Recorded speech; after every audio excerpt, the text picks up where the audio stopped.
If you grew up in the early 2010s, there's a very good chance you'll remember when The Walking Dead took over the world. What started as a somewhat popular comic book from 2003 grew into a global phenomenon in the 2010s, evidenced not only by the, at the time, record-breaking numbers and a Season 2 being set into production after Season 1's second episode premiered.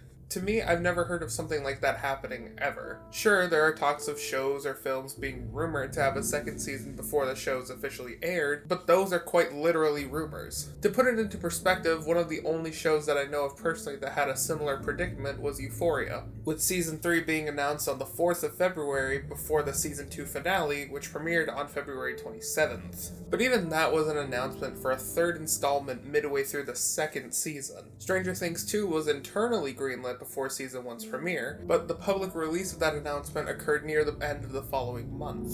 Squid Game, the show that broke almost every streaming record and took the world by storm, took half a year before Season 2 was officially announced, 9 months after Season 1. But then again, 2010 was a very different time. A very dark time, which even this show couldn't escape.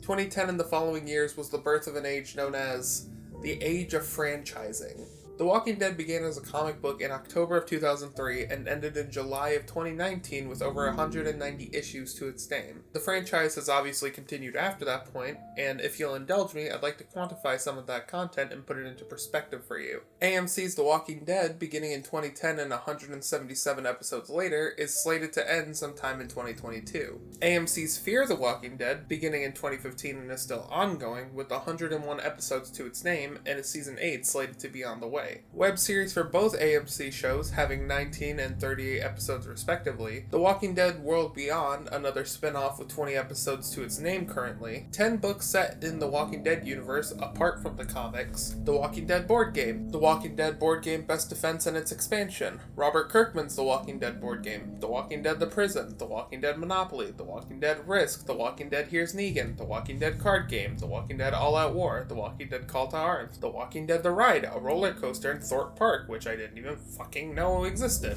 And don't even get me started on fucking video games. Telltale's The Walking Dead Season 1, 2, Michonne, 3, 4, apparently a Facebook game entitled The Walking Dead Social Game, The Walking Dead Survival Instinct, which is fucking abysmal by the way, The Walking Dead Dead Reckoning, The Walking Dead Road to Survival, The Walking Dead No Man's Land, The Walking Dead Our World, The Walking Dead Survivors, The Escapists, The Walking Dead, Overkill's The Walking Dead, The Walking Dead Onslaught, and I could go on. And I will, because that's just the shit that got released. There's a Daryl spinoff set to release after the main series is finished. Isle of the Dead, which is a spinoff with Negan, The Walking Dead movie with Rick Grimes as the lead dude, and now I'll be done.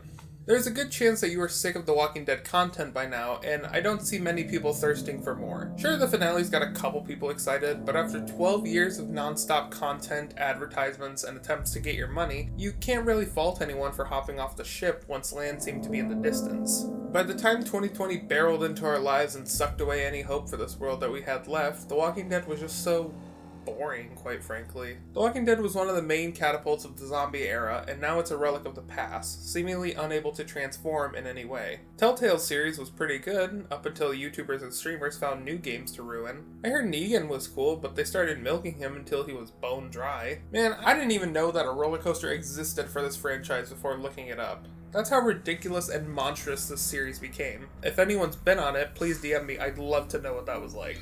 Nowadays, no one likes zombies like they used to, and that's not a knock against The Walking Dead, that's across the board. Call of Duty Zombies peaked in popularity in 2015 to 2016, and it has struggled so very hard to come even close to that summit due to the sharp decline of interest, among other reasons. Left 4 Dead and Left 4 Dead 2 were some of the best horde shooters of their time, and almost every iteration of that formula has crashed and fucking burned.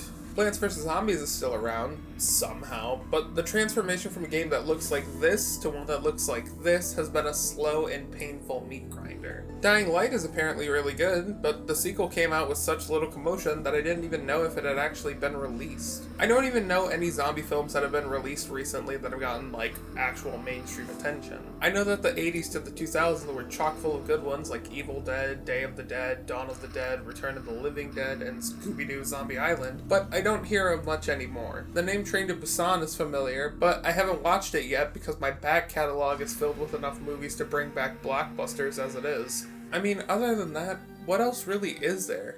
And by that, I mean what's on the same level as a Walking Dead or an I Am Legend, something that everyone has seen rather than everyone's heard of. Perhaps that's a symptom of the industry's dilution of media to the point where whole genres can disappear due to disinterest. Maybe it's because current attempts are all lackluster and can't compete with the general public's expectations. Maybe it's because the build-up for media depictions of zombie content have an obnoxious build-up and take far too long to get to the point, and instead should discuss what's actually relevant and...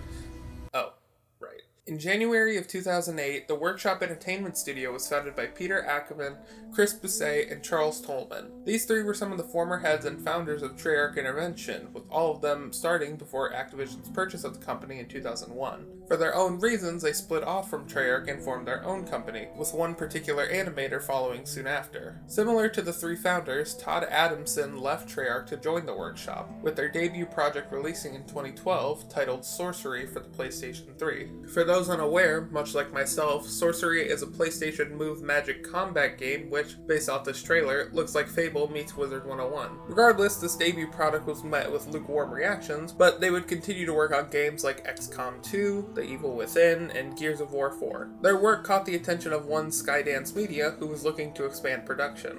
Skydance Interactive is a division of Skydance Media, founded in 2016 and creating two games, Archangel and Pwned, before partnering with Skybound Entertainment in 2017 to expand the Walking Dead universe. The joint venture between Skydance Interactive and Skybound Entertainment would culminate in the release of their first project on January 23, 2020, The Walking Dead Saints and Sinners. As described by myself from a couple months ago, The Walking Dead Saints and Sinners is a VR survival horror RPG that is all substance, no filler. And while I did slightly exaggerate that point, it is remarkable just how much of that initial pitch I still agree with. It is an immersive, engaging, and captivating piece of art that I quite frankly have thought about for many, many months after completing it the first, second, and even sixth time around. This is a game that I think we all believed was destined to fail, and somehow it came out better than I expected. It is, quite frankly, one of the few games that I would consider a masterpiece, and even though that has a slight asterisk, that asterisk has to do more with the monetization and culture surrounding video games as a whole,